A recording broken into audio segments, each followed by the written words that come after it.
सर्वेभ्यः मम नमस्काराः। सुप्रभातम्। अद्य रघुवंशमहाकाव्ये पञ्चमे सर्गे षष्टितमं श्लोकं पश्यामः। एवं तयोरध्वनि दैवयोगादासेदुषोः सख्यमचिन्त्य हेतु एको ययौ चैत्ररथप्रदेशान् सौराज्यरम्यान् न परो विदर्भान्। इदानीं प्रतिपदार्थं पश्यामः। एवं रीत्या तयोरध्वनि, तयोः अजप्रियं वदयोः अध्वनि मार्गे दैवयोगात् दैववशात् असेदुषोः प्राप्तवतोः सख्यं स्नेहम् अचिन्त्य हेतु अनिर्धारहेतुकम् एको ययौ चैत्ररथप्रदेशान्। एकः गन्धर्वः चैत्ररथस्य कुबेरस्य प्रदेशान् गतवान्। सौराज्यरम्यान् अपरः विदर्भान्। अपरः अजः सौराज्येन राजन्वत्तया रम्यान् विदर्भदेशान् गतवान्। इदानीम् अन्वयं पश्यामः।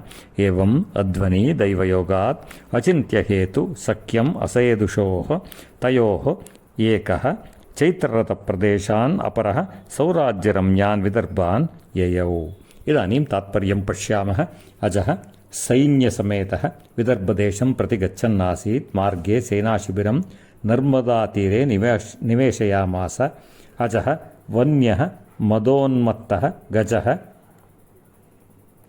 नर्मदाजलात् बहिरागत्य सेनाशिबिरे कोलाहलं कृतवान्। शिबिरं रक्षयितुं लोहाग्रेण शरेण अजः गजं ताडितवान्। तदा गजरूपम् उत्सृज्य गन्धर्वरूपं प्राप्तवान् शापग्रस्तः गन्धर्वः प्रियंवदः। सः अजाय सम्मोहनास्त्रं दत्तवान्। एवं बहु आकस्मिकतया तयोर्मध्ये स्नेहं जातं दैववशात्। अनन्तरम् एकः कुबेरस्य प्रदेशं गतवान्। अपरः सुराज्यभारेण शोभितं विदर्भदेशं प्रति गतवान्। सर्वेभ्यः पुनः मम नमस्कारः। ಶುಭದಿನಂ. ಎಲ್ಲರಿಗೂ ನನ್ನ ನಮಸ್ಕಾರಗಳು. ರಘುವಂಶ ಮಹಾಕಾವ್ಯದ 5ನೇ ಸರ್ಗದ 60ನೇ ಶ್ಲೋಕದ ತಾತ್ಪರ್ಯವನ್ನು ಈಗ ನೋಡೋಣ. ಅಜ ಮತ್ತು ಗಂಧರ್ವರ ಯುವರಾಜ ಪ್ರಿಯಂವದ ಸಂದರ್ಭಿಸಿದ್ದು ಬಹಳ ಆಕಸ್ಮಿಕ. ಗಂಧರ್ವನು ಶಾಪಗ್ರಸ್ತನಾಗಿ ನರ್ಮದಾ ನದಿಯ ತೀರದಲ್ಲಿ ಬಹುಕಾಲದಿಂದ ಅಜನನ್ನು ನಿರೀಕ್ಷಣೆ ಮಾಡಿಕೊಂಡು ಇದ್ದ.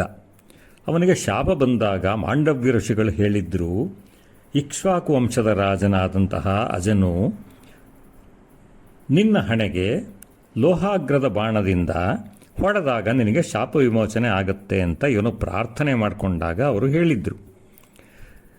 ಅಜ ಅಲ್ಲಿಗೆ ಬಂದಿದ್ದು ಸ್ವಯಂವರಕ್ಕೆ, ಭೋಜರಾಜನ ತಂಗಿಯ ಸ್ವಯಂವರಕ್ಕೆ ಹೋಗೋಣ ಅಂತ ಅಂದ್ಕೊಂಡು ರಘುವು ಅವನನ್ನು ಕಳಿಸಿದ್ದ. ಆದ್ದರಿಂದ ಬಂದಿದ್ದ.